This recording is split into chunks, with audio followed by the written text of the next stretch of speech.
You know my thing. Not skin a lie, ain't got a type. Oh, you know my thing. I spend pounds, you make sounds. Oh, you know my thing. Fam, you know my thing. Fam, you know my thing. Fam, you know my thing. Fam, you know my thing. Fam. What's up, Finlan? Started doing a bit of diving today. Feel great after the workout. You just gotta live. No point in sitting inside. Used to never care about the basics. Could have been another life wasted. Well, life gave me tests and I aced them. Then I had a dream and I chased it. You're not alone when you feel like giving up. How's it going, Finlan? So we are here today in Crystal Gym in Waterford, and myself, Finlan Fitness, is going to do a workout with HisandHersFitness, and we're going to do a pull workout today and a Q&A. So stay tuned because it's going to be interesting.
How's it going, you guys? So this is Q&A time. It's me, Finlan Fitness. I'll let you introduce yourselves. Amy and Jamie. And you are together. HisandHersFitness. Yeah, HisandHersFitness in Waterford. These two guys are PTs. We just did a serious session, so now we're going to do a Q&A for all you lovely people. So we'll start off with the first question. I'll give it to you guys. We'll work away. Okay, first question is, my question is, what are the biggest things to take in consideration when girls are trying to build and maintain muscle?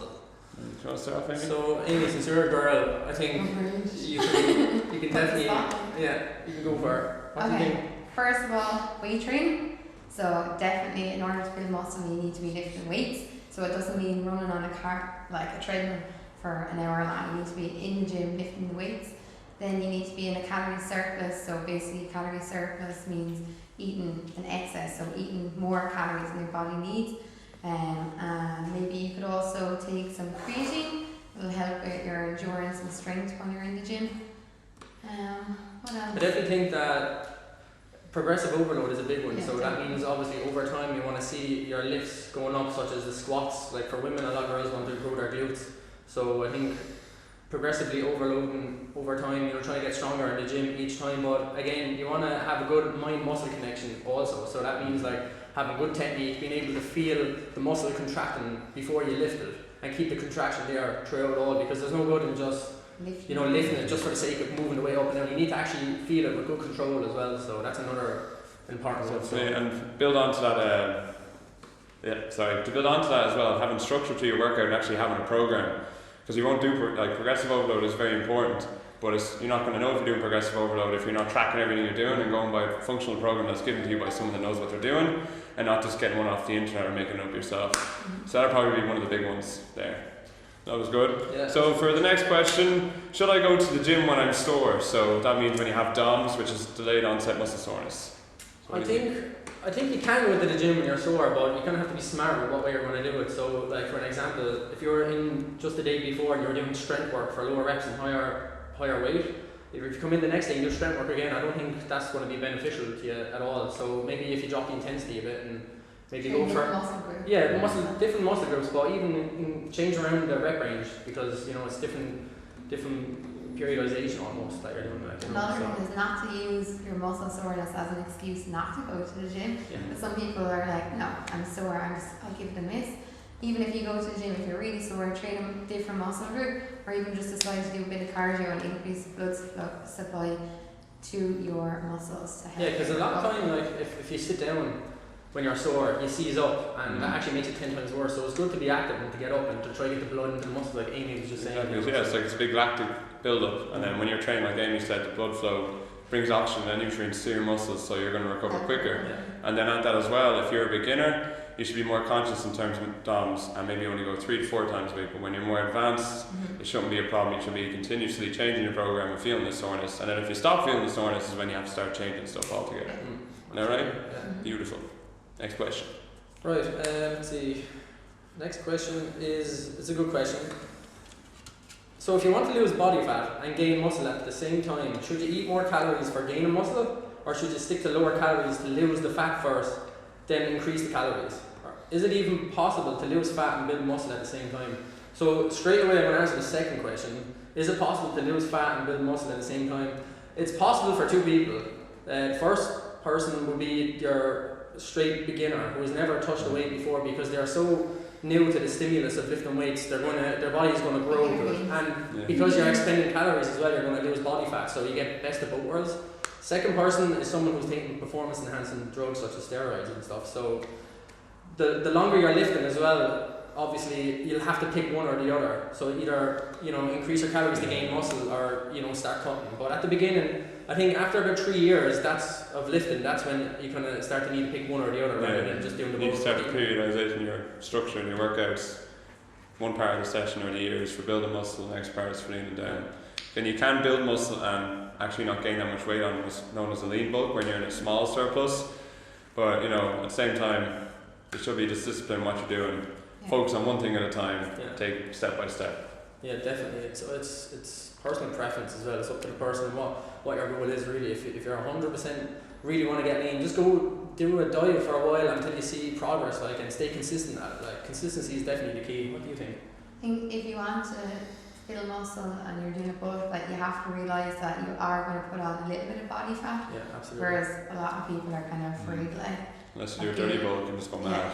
Also, that question was from a female, so just for all the females out there, it takes a lot longer for women to build muscle, because they have very little to zero testosterone in their body, just like males have loads of testosterone, so it's a bit faster. So for women, you really do have to stay consistent at it and kind of see it as a lifestyle, so that way you'll enjoy it more and do it a lot more. So that's definitely a big factor in it. Perfect.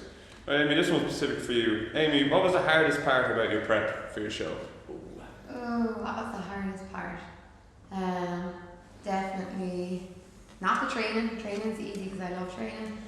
The diet, and not even the diet, because I enjoy eating healthy foods. It doesn't bother me eating chicken and broccoli 4 times a day. It's more the fact of when you're continuously dieting over time, say 6-7 weeks, it starts getting mentally tiring, and you start getting really kind of moody. It affects your mood, your energy levels start dropping, and what else? Just everything really. I definitely think when you're told that you can't have something, you want it 10 times more. Yeah. So the restriction itself is a mental battle. I think it's more the restrictive feeling, the feeling of like it is hard to go out and eat out and do things everyone else does, or even if you want to go on a trip up to Dublin, if you Yeah, it's set tough. meal plan, like, you can't really, like, Bring lunch boxes everywhere. you can't, It's tough. but like, your coach will tell you, you have to bring all your food with you. Yeah.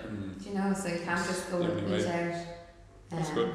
But if some people have like structured like cheat meals once a week, that way you could plan your trip around that. I only had 2 cheat meals. No, Good job. And the 2 cheat meals are at the very beginning as well, Yeah. so that was kind of hard. Fair play. Is there any specific supplement to take when trying to shred or for fat loss?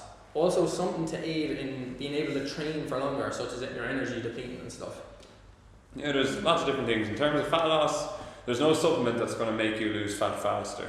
You know, there's some supplements that might speed up your metabolism, you know, kill your hunger, but at the end of the day, it comes down to the nutrition, the food you're taking in, the energy you're expending, and then it doesn't really, again, matter what exercise you're doing. There's no specific workout that's going to make you burn fat more than the other one, as long as you're pushing yourself to your full potential. And then in terms of energy in the gym, again, the main thing is staying hydrated all the time. You know, when you start drinking all this crap, you're going to get dehydrated. So make sure you always have water, which I forgot today. And simple things like BCAAs, no good. If you're a vegetarian, they're actually quite good if you're not sure about your diet.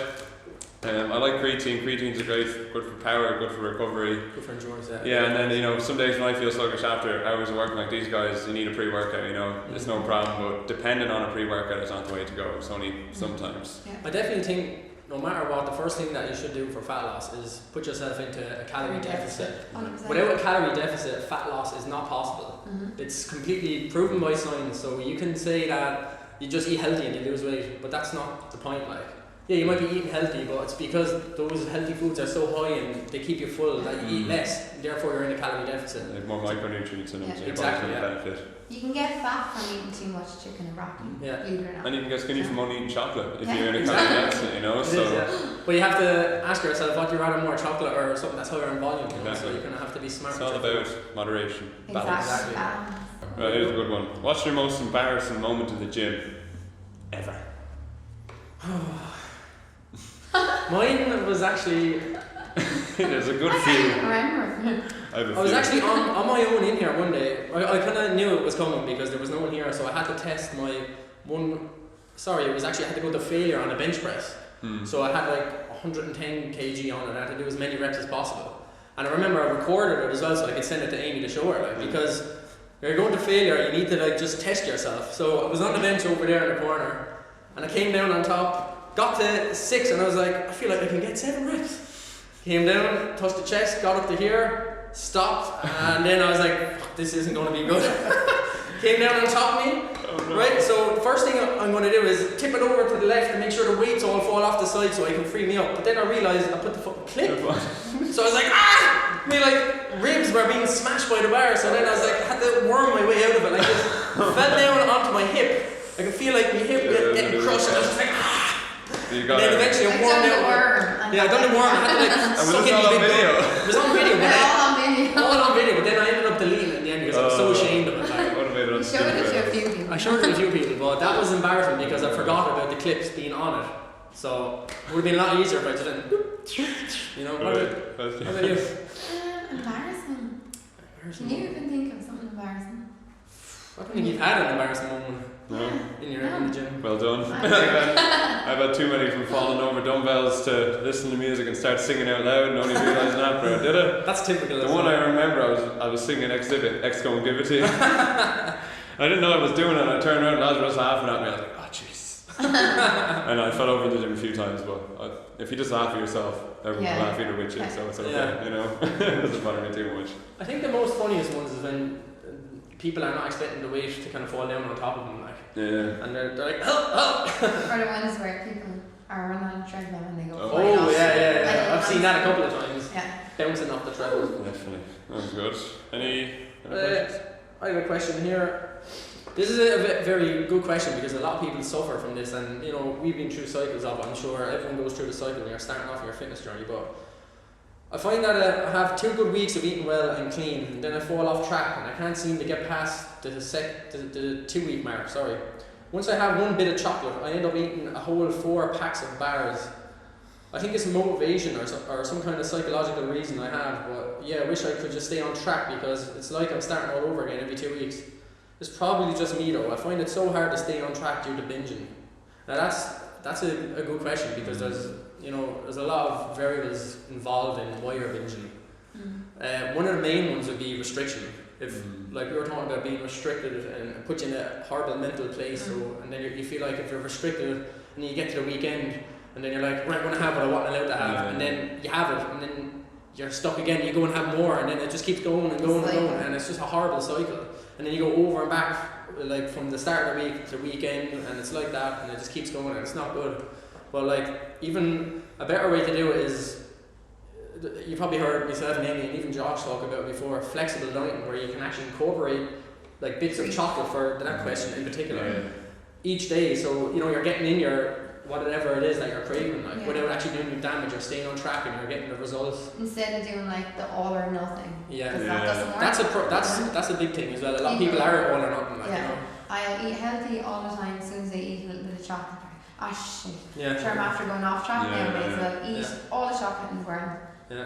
That's why I always say, like as a metaphor in terms like if they eat chocolate once, like bursting a tire in a car. You have one bad day, no point bursting the rest of the tires and having a full week. Take it off, put it back on, start again. Exactly. When it turns out, it comes down to discipline, what you really want as well at the same time. Like if you're in prep, you need that kind of mentality. But if you're just going out to look good and feel good, there's no point in putting yourself through that kind of pain. Need that restriction. Same time, if you just not eat that apple and eat that chocolate bar and you're still in a calorie deficit, you're still going to lose weight. So again, being in moderation, but being real with yourself. Like, there's no point in pussyfooting around it. If you're not going to push yourself, you're not going to dedicate yourself to something as well, you're not going to progress. And at the end of the day, it comes down to you and your own discipline. If you don't work hard, you're not going to get anything, and no one else is going to do it for you. I think also like you need to detach yourself from food. That's a big thing. Your relationship. Because you wouldn't even realise it, but when you're dieting, you become so obsessed about food, and you're looking at the clock and you're like, when's my next meal?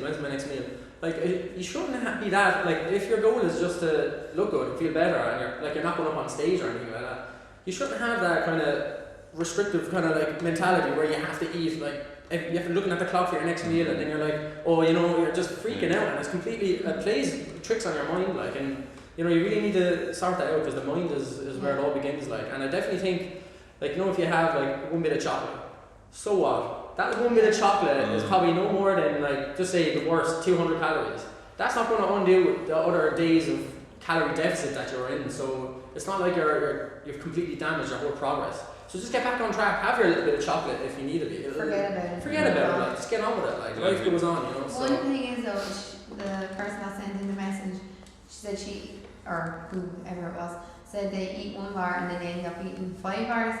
The good tip would be just only buying 1 bar, or don't buy any chocolate if you're going to go to the press and eat all the chocolate, or just go to the shop and just buy 1 bar of chocolate instead of If it's not there, you're not going to eat it. And finding alternatives as well. Yeah. I have like chocolate protein yogurt, the protein in my yogurt, put in the freezer. That's my sweet too. Strawberries, like, what else would you want in life? Exactly. So just to finish that question quickly, you can either incorporate it into your diet each day, or if that's a problem for you and you can't actually handle that, then cut it out completely, go cold turkey, because they're your 2 choices that you have. And like, that's a very good question, and that I think a lot of people can benefit from. Everyone suffers from that kind of binge cycle at some point when they're trying to lose weight and they're trying to diet or whatever it is they're trying to achieve. Guys, thanks for that. That was fantastic. A lot of fun. Thanks for even asking us to do a video. It's just a bit of fun. We'll do it again. Yeah, definitely. I'd like to thank all the Finlan and whoever else is watching. Make sure you go follow the guys on the page, HisandHersFitness, on Facebook, Instagram, and Snapchat. That's their name on all of it. I am Finlan Fitness, as you know. And anything to say before we go, guys? Be happy. Be happy. Just relax a bit. Don't take it so seriously. Have fun. Beautiful. Needed space, I needed time to get my